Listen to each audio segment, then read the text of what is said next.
تم ہمیں ہماری قیمت لگاؤ گے؟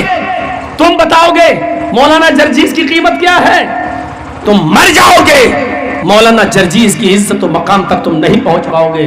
تم رسوا کرو، فیس بک پر تحریریں لکھو، تم جتنا چاہو ذلیل کرو۔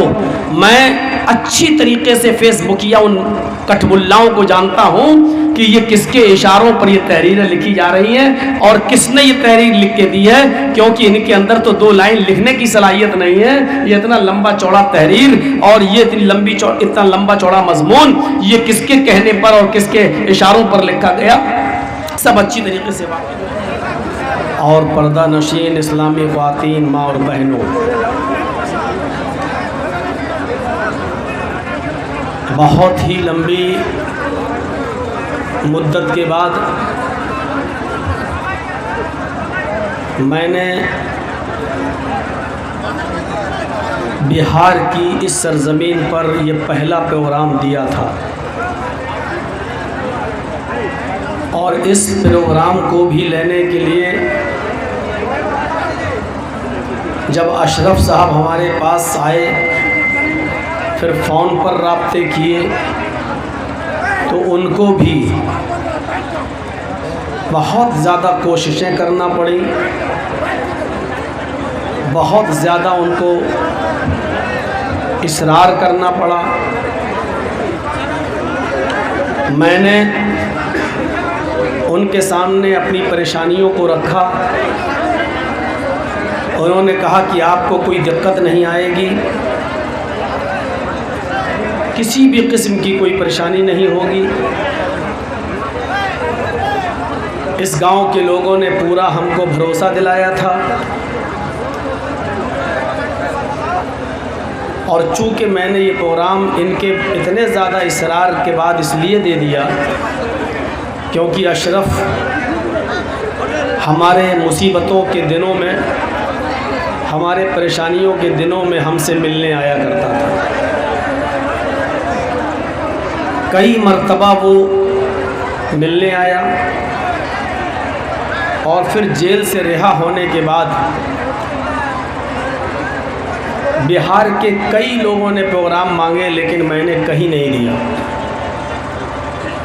اشرف کے کہنے پر، اس کے بہت زیادہ اصرار کرنے پر میں نے یہ پروگرام آپ کو دیا تھا،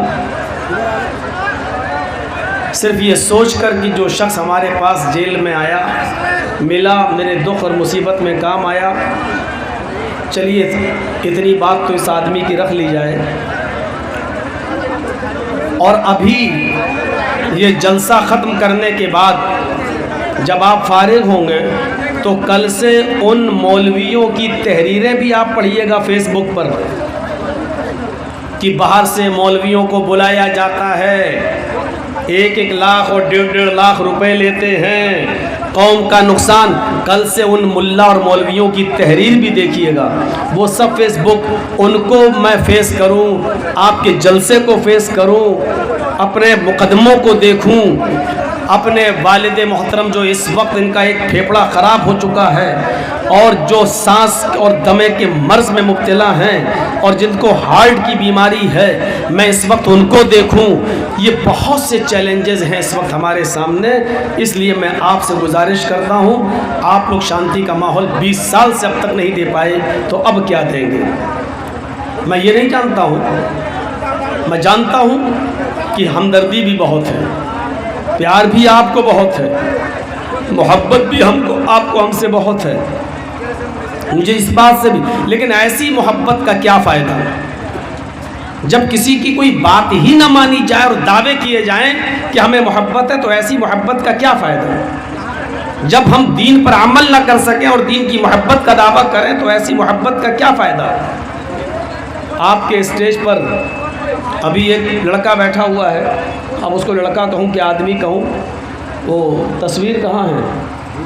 اٹھو دیکھیے، یہ اب اس کو آپ کیا سمجھیں گے؟ اس کی محبت دیکھیے۔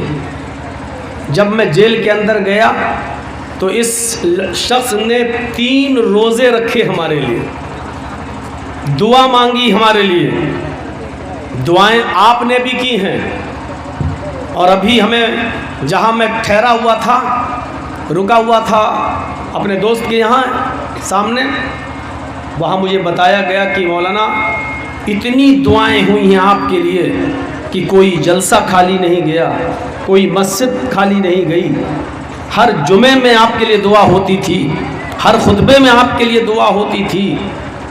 یہ آپ کی محبت ہے۔ ہمارے لیے خانہ کعبہ میں جو لوگ عمرہ کرنے گئے ان لوگوں نے دعائیں کی، ویڈیو بنا بنا کے باقاعدہ ہمارے پاس بعد میں بھیجی کہ آپ تو اندر تھے، ہم کس کو بتاتے، ہمارے پاس باقاعدہ ویڈیو خانہ کعبہ کے سامنے کھڑے ہو کر دعائیں مانگ رہا ہے ہمارے لیے۔ الحمدللہ محبت کرنے والوں کی کمی نہیں ہے۔ یہ الگ بات ہے کہ کچھ حسد رکھنے والے مولوی جن کا کام صرف حسد ہی ہے، جن کا کام صرف یہ ہے کہ ہمیں ایک مہینہ مسجد میں نماز پڑھانے کا 5,000 اور 6,000 ملتا ہے، اور یہ آدمی بیچارہ ایک جلسے میں اتنا لے کے چلا جاتا ہے، تو وہ بیچارے اپنے دل کی بھڑاس کہیں تو نکالیں گے، کہیں تو نکالیں گے۔ میں ان مولویوں سے کہنا چاہتا ہوں کہ اس مدرسے کو چلنے کے لیے 5 لاکھ 6 لاکھ 10 لاکھ روپیہ کی ضرورت پڑتی ہے، اور مولانا جرجیز کو بلا کر یہ بھیڑ جمع کر کے وہ چندہ کر لیتے ہیں، اور اگر اس چندے سے ان کا مدرسہ پورے سال چل جاتا ہے تو آپ کو دقت کیا ہے؟ اگر آپ چاہتے ہیں کہ مولانا جرجیز کو نہ بلایا جائے اور اتنا لمبا اور چوڑا خرچہ آپ کا نہ ہو تو آپ پورے سال کا خرچے کا انتظام کر دیجئے اس مدرسے کے لیے، یہاں کے بنیادی مسائل کو آپ حل کر دیجئے، آپ خود رسید چھپوائیے اور چندہ کر کے لا کے دے دیجئے۔ میں دعوے کے ساتھ کہتا ہوں بہار کا کوئی مدرسے والا ہم کو انشاءاللہ نہیں بلائے گا۔ آپ کم سے کم اس سچویشن کو تو حل کیجئے، اس پریشانی کو تو سولو کیجئے جو ان کے ساتھ ہے۔ آپ یہ بھی نہیں کر سکتے ہیں، یہ بھی نہیں ہونے دے رہے ہیں، تو پھر کیسے کام چلے گا؟ مدرسے کیسے چلیں گے؟ اور پھر میرے بھائیوں، آپ کا کام جو کچھ بھی ہے آپ کریے۔ میں نے فیس بک پر کبھی بحث و مباحثہ نہیں کیا ہے، کیونکہ میں کیچڑ میں پتھر پھینکنے کا عادی نہیں ہوں، کیونکہ میں جانتا ہوں اس کیچڑ میں اگر پتھر پھینکوں گا تو چھینٹے ہمارے ہی کپڑوں پہ آئیں گے۔ بس ہم اتنا کہہ دیتے، میں کہتا رہتا ہوں کہ بھونکنے والوں کا کام ہے بھونکنا اور کام کرنے والوں کا کام ہے کام کرنا۔ اتنی تحریریں کرنے کے باوجود بیچارے نہیں روک پائے۔ کچھ لوگ تحریریں لکھتے ہیں اور کچھ لوگ کندھے پر بندوق رکھ کر تحریریں لکھواتے ہیں کہ ہمارا نام تو نہیں آئے لیکن یہ کام تم کرو، تو بیچارے وہ کام کرتے ہیں دوسروں کے اشاروں پر۔ میں اچھی طریقے سے فیس بکیا ان کٹ ملاؤں کو جانتا ہوں کہ یہ کس کے اشاروں پر یہ تحریریں لکھی جا رہی ہیں اور کس نے یہ تحریر لکھ کے دی ہے، کیونکہ ان کے اندر تو 2 لائن لکھنے کی صلاحیت نہیں ہے۔ یہ اتنا لمبا چوڑا تحریر اور یہ اتنا لمبا چوڑا مضمون یہ کس کے کہنے پر اور کس کے اشاروں پر لکھا گیا، سب اچھی طریقے سے واقف ہیں، لیکن میں جانتا ہوں کہ یہ کچھ نہیں ہو پائے گا۔ فیس بک وغیرہ سے میڈیا نے اتنا اچھالا، مولانا جرجیز کے ہاتھوں میں ہتکڑی دکھائی، کوٹ کے اندر دکھایا اور ننگا ناچ ناچا، لیکن اس کے باوجود ایک رتی بھر مولانا جرجیز کی عزت میں کمی نہیں آئی۔ جس دن میں جیل سے نکلا اس دن جیل کے باہر کا منظر دیکھنے کے لائق تھا۔ میں جب جیل کے اندر تھا تو کیا دیوبندی، کیا بریلوی، کیا اہل حدیث، کیا جماعت اسلامی، ہر مسلک کے لوگ ہم سے ملنے کے لیے آئے۔ جماعت اسلامی کے لوگوں نے اپنا وفد بھیجا، جمعیت علماء نے اپنے وکیل بھیجے کہ میں آپ کا کیس لڑنے کے لیے تیار ہوں۔ اپنی جماعت تو تھی ہی، اپنے تو تھے ہی، کہیں سے کوئی کمی نہیں۔ اس نے ججمنٹ میں لکھا ہے کہ پوری فائل پڑھنے کے بعد ایسا محسوس ہوتا ہے کہ محمد جرجیز کو راجنیتک شڑینتر کا شکار بنایا گیا ہے، اور میڈیا کے دشپرچار کی وجہ سے نیچے کورٹ کے لوور کورٹ کے جج نے ان کو سزا سنائی ہے۔ پوری فائل پڑھنے کے بعد ایسا لگتا ہے کہ یہ آدمی ایک دن بھی جیل میں رہنے کے لائق نہیں ہے، ایک دن بھی۔ اس کو 5.5 مہینے سے جیل میں رکھا گیا ہے، لہٰذا اس کو تتکال چھوڑا جائے، تتکال ریلیز کیا جائے۔ اتنا بڑا آرڈر قسمت والوں کے لیے لکھا جاتا ہے، جس میں سرکار کو لتاڑ لگائی ہو، جس میں گورنمنٹ کو لتاڑ لگائی ہو، جس میں یو پی کی سرکار کو لتاڑ لگایا گیا ہو اور لوور کورٹ کے جج کو لتاڑ لگایا گیا۔ لیکن ہماری چند مہینوں کی محنت و مشقت جو یہاں رانی پترا کا پروگرام تھا کینسل، بھرسیا میں پروگرام ہونے والا تھا ختم، سب جلسے ہمارے چوپٹ ہو گئے اور ہم اندر گئے۔ جو لوگ یہ سمجھتے ہیں کہ مولانا جرجیز صاحب اتنا پیسہ مانگتے ہیں، ان کو اپنی غلط فہمی نکال دینا چاہیے ذہن سے، نکال دینا چاہیے ذہن سے۔ مولوی جرجیز کی ڈیمانڈ پر کوئی ثابت نہیں کر سکتا، آپ کی مجبوری ہے، آپ بلا رہے ہیں۔ ہم تو کہہ رہے ہیں کہ ختم کریے آپ، ہم تو آج آپ سے بھیک مانگ رہے ہیں کہ بہار کے لیے ہمارے پاس مت آئیے، ہم منع کر رہے ہیں کہ مت آئیے میرے پاس۔ میں کہہ رہا ہوں کہ میں نہیں آنا چاہتا ہوں، مت لیجیے ہم سے پروگرام۔ کس کو برا لگتا ہے؟ وہ کٹھ ملا جو فیس بک پہ لکھتے ہیں تحریریں، لکھیں مولانا جرجیز بہار میں قدم نہیں رکھنا چاہتے ہیں، لکھیں، ان کو لالچ نہیں ہے، نہیں آنا چاہتا ہوں میں، لکھیں، لیکن نہیں لکھنا ہے ان کو۔ تم ہماری قیمت لگاؤ گے، تم دو گے ہمیں پیسہ۔ ہم جب جیل کے اندر گئے تو سوچنے پر مجبور ہو گیا کہ میری ماں اور باپ اٹاوا میں، میرے بیوی اور بچے لکھنؤ میں، کیا ہوگا؟ میرے باپ کو اٹاوا سے لے کر کون آئے گا؟ لکھنؤ میں ان کا علاج کون کرائے گا؟ میرے بچوں کے اسکول کی پڑھائی لکھائی کا کیا ہوگا؟ سوچنے پر مجبور تھا۔ لیکن جب میرے جیل میں جانے کے بعد لکھنؤ سے میری بیوی پہلی مرتبہ جب ہم سے 1 مہینے کے بعد جیل میں ملنے آئی تو اس نے کہا آپ کو ٹینشن لینے کی ضرورت نہیں ہے، مجھے پتہ ہی نہیں چلتا ہے، الحمدللہ آج تک آپ کے بیٹے کو اور ہمیں گھر سے باہر نکلنے کی ضرورت ہی پیش نہیں آئی اور نمک تک خرید کے لیے نہیں جانا پڑا۔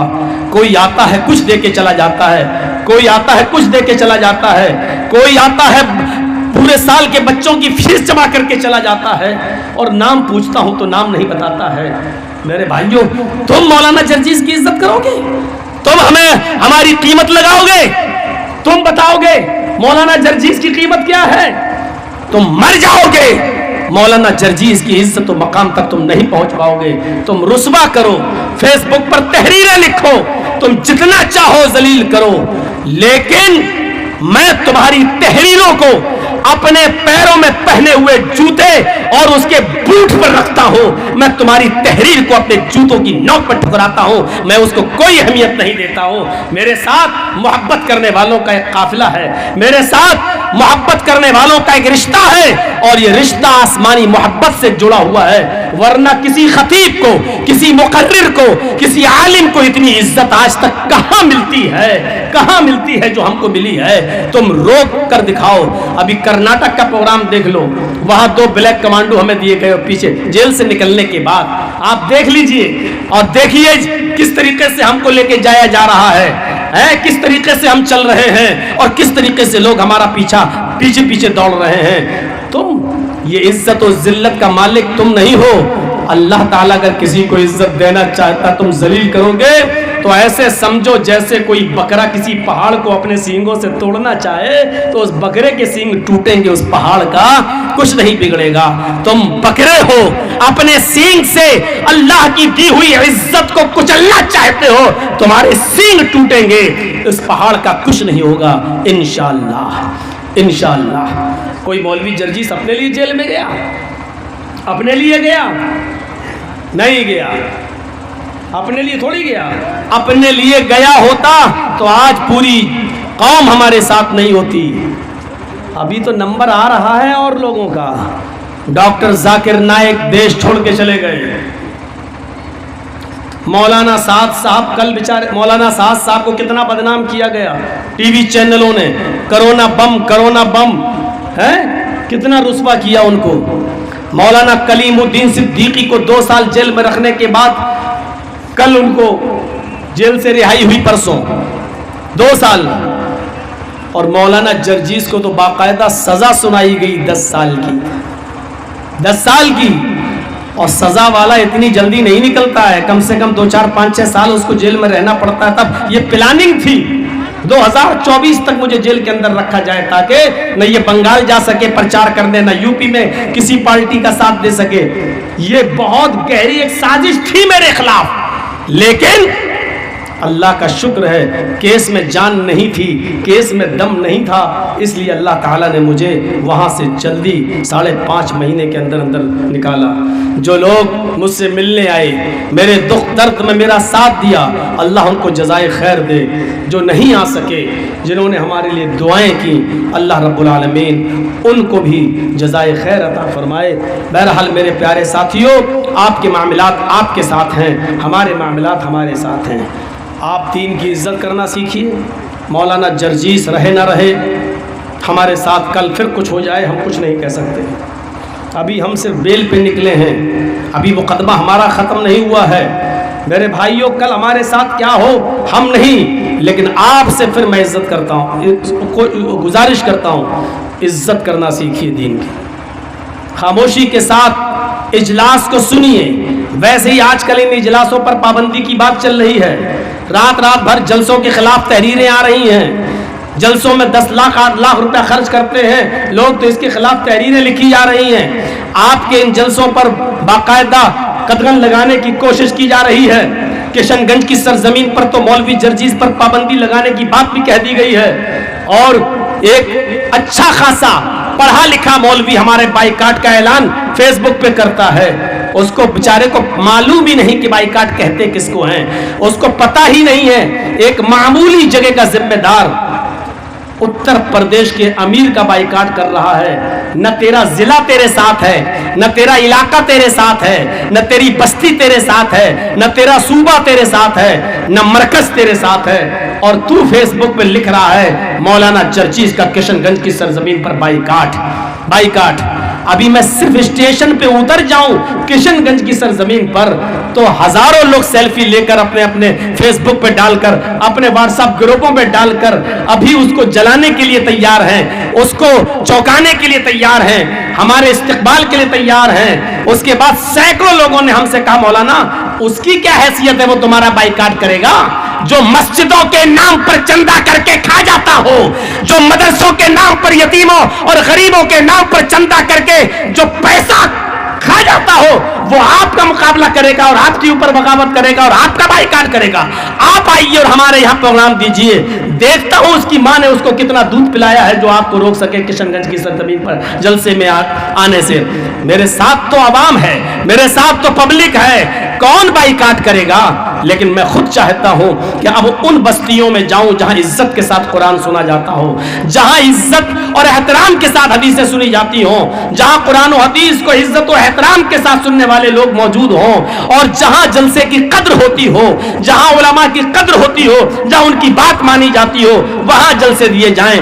جہاں شور و ہنگامے کا شکار ہو جائے اجلاس، وہاں پر اجلاس نہ دیا جائے، کیونکہ سونا اور چاندی عورت کے گلے میں اچھا لگتا ہے، سونا اور چاندی اگر کسی سور اور گدھے اور کتے کے گلے میں ڈال دیا جائے تو اس سے سور گدھے اور کتے کی عزت نہیں بڑھ جائے گی۔ اگر کوئی کتا ہو اور اس کے گلے میں سونا چاندی کا زیور ڈال دو تو کتا کتا ہی رہے گا، وہ کنگ نہیں بن جائے گا۔ قرآن و حدیث سونا ہے میرے بھائیوں، اس سونے کو وہاں خرچ کیا جائے، وہاں دیا جائے جہاں اس کو پہنانے سے سونے اور چاندی کی قدر و منزلت بڑھتی ہوئی نظر آئے، چمکتی ہوئی نظر آئے۔ اب سونے اور چاندی کے زیور کو سور کے گدھوں کے گلے میں ڈال دیا جائے تو نہ تو گدھے کی عزت بڑھے گی، نہ سور کی عزت بڑھے گی، نہ کتے کی عزت بڑھے گی، اور ایسا کرنے سے سونا اور چاندی کی اہمیت گھٹ اور جائے گی، کم اور ہو جائے گی۔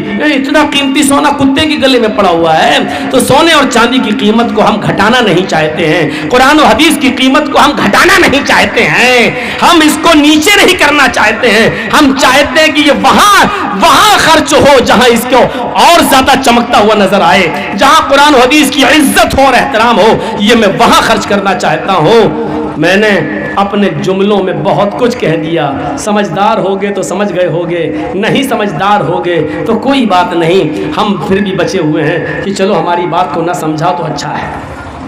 ہم نے جو کچھ کہنا تھا کہہ دیا. میرے پیارے ساتھیوں, یہ جیل کی سلاخیں اور یہ کچھ نہیں. اللہ کی قسم آپ کا ہنگامہ دیکھ کر تو مجھے لگ رہا تھا جیل میں بہت سکون سے تھا. آپ کے یہ حالات دیکھ کر تو مجھے لگا کہ بہت سکون سے تھا میں. ادھر بھی لڑائی ہوتی تھی, جھگڑے ہوتے ہیں, کرمنل لوگ, گنڈے لوگ ادھر بھی ہیں, لیکن ایسا ہم نے بدتمیزی ادھر بھی نہیں دیکھی, ایسی بدتمیزی ہم نے بھی نہیں دیکھی. اور آپ سے زیادہ عزت جیل میں ہوتی تھی. جب کچھ کرمنل گنڈے قسم کے لوگ مرڈر جو آئے کر کے جب وہ لوگ آپس میں لڑتے تھے تو فیصلہ ہم ہی سے کروایا جاتا تھا. مولانا صاحب فیصلہ کرو آپ, ہم دونوں میں کون سچ ہے, ہم دونوں میں کون صحیح ہے. ارے آپ کیا عزت کریں گے یار, آپ سے زیادہ عزت تو جیل کے وہ مرڈر کرنے والے, وہ قاتل لوگ بیچارے جو آجیون سزا بھگت رہے ہیں, عمر قید کی سزا بھگت رہے ہیں, وہ لوگ ہماری کرتے تھے. ہمارے اور آپ کا پاس کیا ایمان ہوگا جب ہم چند لوگوں میں باتیں کرتے تھے قرآن حدیث کی, جب وہاں بیٹھ کر وقت پاس نہیں ہوتا, ٹائم پاس کرنے کے لیے جہاں ایک دو حدیث سناتے تو آپ سے زیادہ غیر مسلم وہاں میری باتیں سننے کے لیے بیٹھ جاتے تھے اور جمع ہو جاتے تھے کہ چلو مولانا صاحب کی باتیں سنیں, ان کی گفتگو سنیں. یہ وہی مولانا ہے جو ٹی وی پر دکھایا گیا میڈیا نے اور یہ ہمارے پاس چلے آئے. بھلے وہ لوگ بھی ٹی وی میں دیکھ رہے تھے. آج کل تو جیلوں میں ٹی وی بھی ہوتی ہے نا, آپ کو معلوم ہے. جو لوگ جیل میں گئے ان کو اچھی طریقے سے معلوم ہے. آپ کی بستی کے بھی 4-5 آدمی تھے ہماری جیل میں, آپ کے کٹیار کے بھی لوگ تھے. میں نے ان سے پوچھا تم کس جرم میں آئے ہو, تم نے کیا قصور کیا؟ بولے اے ٹی ایم سے پیسہ چوری کرتا تھا, اے ٹی ایم سے پیسہ نکالتا تھا. واہ رے لوگ کتنے اچھے کام میں گئے تھے, دھوکہ دے کر اے ٹی ایم کا نمبر لے کر پیسہ نکال لیا. ہاں صاحب آپ کا کوئی ابھی او ٹی پی آئے گی, دیجیے آپ کا 25 لاکھ روپیہ نکلا ہوا ہے, ابھی آپ کے اکاؤنٹ میں ڈالا جائے گا, ابھی آپ وہ 12 انک بتائیے, وہ 16 انک بتائیے جو آپ کے وہ بیچارہ بھولا بھالا آدمی لکھاتا چلا جاتا ہے. اس میں پکڑے گئے وہ 4-5 آدمی بیچارے اے ٹی ایم کی چوری میں پکڑے گئے. میں نے ان سے پوچھا ارے تم تو, بولے ارے مولانا صاحب ہم تمہارے جلسے میں گئے تھے. ہم نے کہا تم کس میں آئے ہو؟ کہا وہ چوری کرتا تھا, پیسہ نکالتا تھا اے ٹی ایم سے. ہم نے صحیح بات ہے کہ ہاں. ہم نے کہا چلو بیل ہو جائے گی, چھوٹ جاؤ گے, 1-2 مہینے میں تم چلے جاؤ گے, اب کیا کرو گے؟ کہا کہ پھر یہی کام کریں گے. بڑے ضدی ہوتے ہیں یار, اور خاص طور پر پتہ نہیں آپ لوگ کس مٹی سے پیدا کریں, پھر وہی کام کروں گا. ہم نے کہا تمہیں سمجھانا بیکار ہے, لیکن سنتے بیچارے وہ بھی تھے میری باتیں. جب ادھر بھی سنتے تو ادھر بھی سنتے تھے. تو میرے بھائیوں, چند بنیادی چیزیں ہم آپ کے سامنے رکھیں. آپ لوگوں کی دعاؤں سے میں باہر آیا, سامنا کیا, گیا اور سزا کا اعلان سنا, اور سننے کے بعد نکلا تو چہرے پر مسکراہٹ تھی, ہنسی تھی. آپ نے ٹی وی پہ سنا ہوگا, اور وہ بھی ٹی وی والا کہہ رہا کتنا بے شرم مولانا ہے, دیکھو 10 سال کی سزا سننے کے بعد بھی ہنس رہا ہے, اس کے چہرے پر ہنسی آ رہی ہے, کتنا بے شرم ہے. ابے بے شرم نہیں, بہادر بول, بہادر بول. تو جن ہڈیوں پہ پل رہا ہے ان ہڈیوں کو کھا کر تو اس کو بے شرمی بول رہا ہے. تو کیا اس آدمی کی طرح آنسو بہاؤں جو سنسد میں رو رہا تھا, جو بھیک مانگ رہا تھا سنسد میں, مگر مچ کے آنسو بہا رہا تھا, سنسد میں رو رہا تھا, اس کی طرح میں روؤں؟ جب کسی نے کہا مولانا صاحب 10 سال کی سزا, میں نے کہا یار 10 سال کیا, 2 چناؤ ایسے کاٹ کے نکل جاؤں گا جیسے پتہ نہیں ہے. میڈیا والے 10 سال تم کاٹ لو گے؟ میں نے کہا کیوں, اور لوگ عمر قید کیسے کاٹ لیتے ہیں. لیکن اللہ کا شکر ہے کہ 5.5 مہینے میں ہی ہم نکل گئے. اور پہلے نکل جاتے, اور پہلے نکل جاتے, لیکن چونکہ پوری لابی لگی ہوئی تھی, پوری لابی, اس نے ہمارا کرمنل ریکارڈ منگا لیا اور 3 مہینے کی ڈیٹ مانگ لی. سرکاری وکیل نے, سرکاری وکیل تو جانتے ہیں وہ یوگی مودی کی بات کریں گے, اس وکیل نے کرمنل ریکارڈ مانگ لیا. یعنی یہ آدمی بہت ڈینجر ہے, ہمیں پورے ہندوستان میں کتنے اس کے اوپر مقدمے ہیں، ہمیں ٹائم دیا جائے اس کے اوپر اس مقدمے کی لسٹ ہم منگائیں گے۔ لیکن اللہ کا شکر ہے 3 مہینے کھنگالتا رہا، ڈھونڈتا رہا، تلاش کرتا رہا، ادھر ادھر ہاتھ پیر مارتا رہا، لیکن 3 مہینے ڈھونڈنے کے بعد بھی اس کو ہمارے خلاف ایک بھی مقدمہ نہیں ملا، ایک بھی مقدمہ نہیں ملا۔ پھر جج نے اس کو ڈانٹا بھی، 5 مہینے کے بعد جب ہماری فائل جب نمبر پہ آئی تو اس نے کہا صاحب ٹھیک ہے آپ ان کو بیل دے رہے، لیکن یہ تو باہر نکلیں گے، دنگا کریں گے، فساد کریں گے۔ تو جج نے ڈانٹتے ہوئے کہا کہ کیوں دنگا کریں گے؟ کہا یہ ان کے خلاف بولتے ہیں۔ تو کہا کہ آپ نے تو 3 مہینے کا ٹائم مانگا تھا، میں نے 3 مہینے کا ٹائم دے دیا، اگر یہ ان کے خلاف بولتے ہیں تو کسی جگہ مقدمہ درج کیوں نہیں ہے؟ کسی ایک تھانے میں ان کے اوپر کیس کیوں نہیں ہے؟ لاجواب ہو گیا، کوئی جواب نہیں تھا۔ تب جج نے ڈانٹتے ہوئے ان کو کہا خاموش رہیے، جو کیس ہے اس پر بحث کیجیے، آپ جو کیس ہے ہی نہیں اس پر بحث کیوں کر رہے ہو؟ کہا صاحب یہ پھر دنگا کریں گے۔ تو جج نے کہا جب دنگا کریں گے تو پھر پکڑے جائیں گے، پھر آئیں گے، تب دیکھا جائے گا، ابھی تو کوئی کیس نہیں ہے ان کے اوپر۔ تب اس نے جا کر 15 دن کے لیے ہماری فائل اپنے پاس رکھی کہ اچھا ٹھیک ہے میں اس کو غور سے پڑھتا ہوں، اور غور سے پڑھنے کے